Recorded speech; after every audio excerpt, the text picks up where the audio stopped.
En el transcurso de la historia, la percepción de autoridad y jerarquía ha sido un tema fundamental para entender grandes sucesos a lo largo de esta. Si entendemos la autoridad y jerarquía como la organización de una sociedad bajo un sistema determinado, podríamos partir desde el principio de la historia, donde la religión, la sabiduría, la fuerza o bien la fusión de todas determinaba el orden bajo el cual se organizaría el mundo.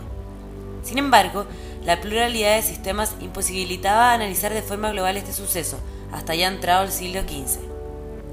Con la reformulación de la autoridad y jerarquía, el mundo se vio en un nuevo orden, donde un conjunto de personas, a fin de evitar conflictos civiles, organizaban de forma pública a la sociedad. Estas nuevas entidades, denominadas estados, estaban dedicadas a velar por el bien de la comunidad.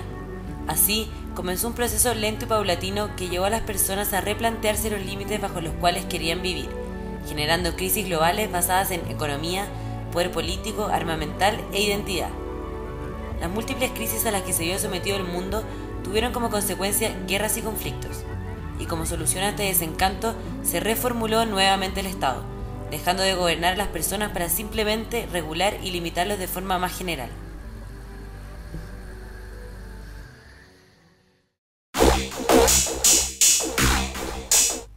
Particularmente en nuestro país, la autoridad y jerarquía en los últimos años ha sido un tema absolutamente polémico.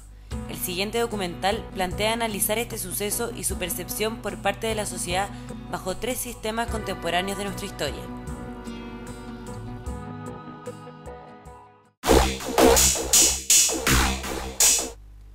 El autoritarismo es una forma de gobierno en la cual el poder gira en torno a la figura de un solo individuo, denominado dictador, generalmente a través de la consolidación de un gobierno de facto, que se caracteriza por una ausencia de división de poderes, una posibilidad de ejercitar arbitrariamente el mando en beneficio de la minoría que la apoya y la imposibilidad de que a través de un procedimiento institucionalizado la oposición llegue al poder. El autoritarismo supone el no partidismo del gobierno y el terminar con la política, causa esta de la situación que obligó a la intervención militar. Las fases iniciales del régimen militar son gravemente represivas, especialmente cuando las fuerzas políticas de izquierda eran fuertes y estaban bien enraizadas en la sociedad.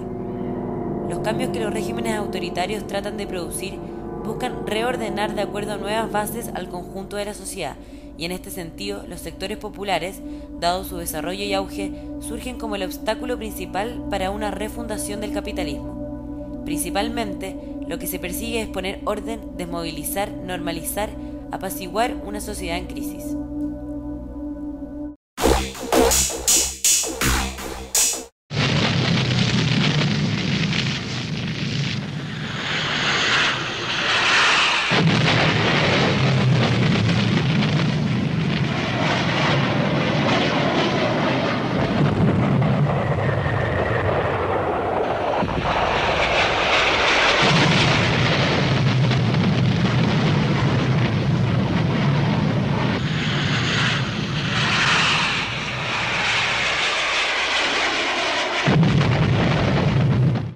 Es justamente en el periodo dictatorial donde se quiebra esta suerte de estado paternalista o benefactor, como lo llamaste tú.